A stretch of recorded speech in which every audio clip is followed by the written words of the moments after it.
Update muna nga tayo sa mundo ng basketball sa Gilas Pilipinas at gay na rin sa William Jones Cup sa Strong Group Athletics Philippines. Nagalit nga ang head coach ng Chinese Taipei dahil daw umano sa kawalang respeto ng mga players ng Strong Group Athletics Philippines.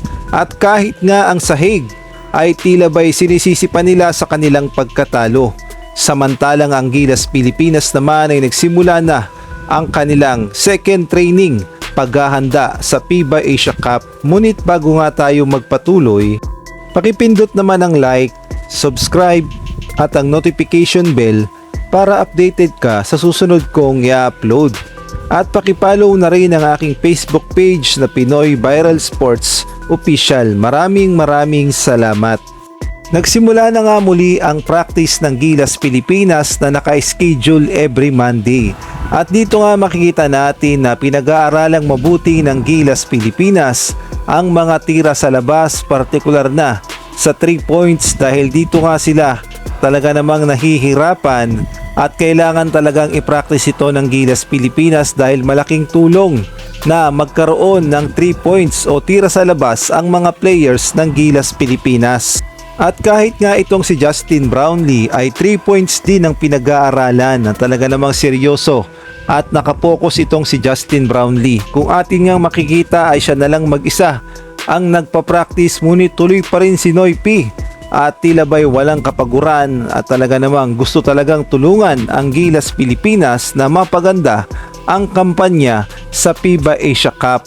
Hindi rin kasi biro ang pagdadaanan ni Justin Brownlee dahil siya ang naturalized player ng Gilas Pilipinas at sa kanya rin nakaatang ang responsibilidad. Pangalawa na lang sa mga local players kaya naman seryoso sa training itong si Justin Brownlee. Samantalang sa ibang balita naman, marami nga ang nagulat ng lapitan ng head coach ng Chinese Taipei itong si Coach Charles Chu matapos ang naging laban ng Chinese Taipei sa Strong Group Athletics Philippines sa tila ba'y may narereklamo at kino-complain ang head coach. At ayon nga sa mga report, ang pinuputok pala ng butchi ng head coach ng Chinese Taipei ay ito. Ang sabi nga dito sa article ay sinasabi nga ng head coach ng Chinese Taipei ng SGA players ay wala nga daw respeto o disrespectful nga daw. At ang isa nga sa mga nakikitang dahilan kung bakit nagalit ang head coach ng Chinese Taipei, yung tumira pa ang SGA sa mga huling segundo ng laban. Tila ba'y hindi niya nagustuhan ang ginawa ng SGA at para sa kanya ay disrespectful nga iyon. At bukod pa ron yung mga gesture daw ng mga players ay tila ba'y nakakabastos sa kanyang paningin.